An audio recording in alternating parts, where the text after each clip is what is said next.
కూడా ఆలోచన చేయమని కోరుతా ఉన్నా. అదే మాదిరిగా జరుగుతా ఉంది.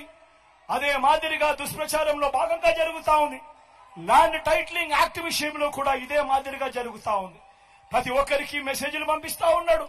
ప్రతి ఒక్కరికి కూడా ఫోన్లు చేసి చెప్తా ఉన్నారు, మీ భూములు జగన్ కాజేస్తాడు అని.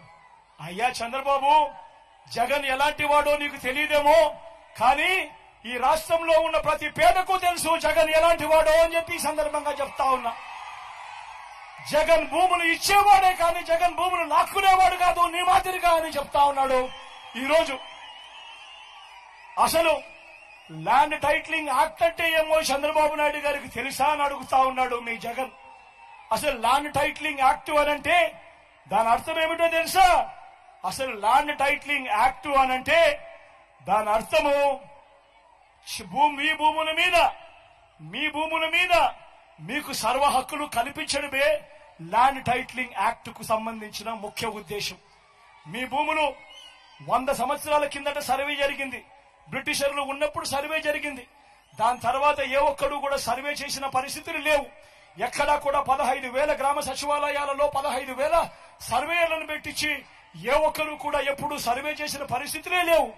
ఆ పరిస్థితులు లేక భూములన్నీ కూడా సబ్ డివిజన్ జరక్క, భూముల కొలతలన్నీ కూడా సరిగ్గా లేక అమ్ముకునేదానికి కొనేదానికి ఇబ్బందులు పడతా ఉన్న పరిస్థితులలో ప్రజలందరూ కూడా కోట్ల చుట్టూ తిరుగుతూ, రెవెన్యూ అధికారుల చుట్టూ తిరుగుతూ వాళ్లకు డబ్బులు ఇచ్చుకుంటూ ఇబ్బందులు పడతా ఉన్నారు అని చెప్పి ఈ పరిస్థితిని మార్చాలి అని ప్రతి ఒక్కరి భూమి మీద కూడా వాళ్లకు సంపూర్ణ హక్కులు ఇవ్వాలి అని మొట్టమొదటిసారిగా 100 సంవత్సరాల కింద జరిగిన సర్వేను మళ్లీ రీసర్వే ప్రతి గ్రామంలోనూ చేయించి వాళ్ళ భూముల మీద సర్వ హక్కులు వాళ్ళకి ఇచ్చేదానికి బౌండరీస్ నాటిచ్చి రికార్డ్స్ అన్ని అప్డేట్ చేసి ఆ పత్రాలన్నీ కూడా రిజిస్ట్రేషన్ చేసి మళ్లీ ఆ రైతన్నలకు వాళ్ళకే ఇచ్చే కార్యక్రమం జరుగుతా ఉంది అంటే ఇంత గొప్ప కార్యక్రమానికి చేతనైతే మద్దతు పలకాలి కానీ దాని మీద కూడా లేనిపోని దుష్ప్రచారాలు ఇవాళ జరుగుతా ఉన్నాయి.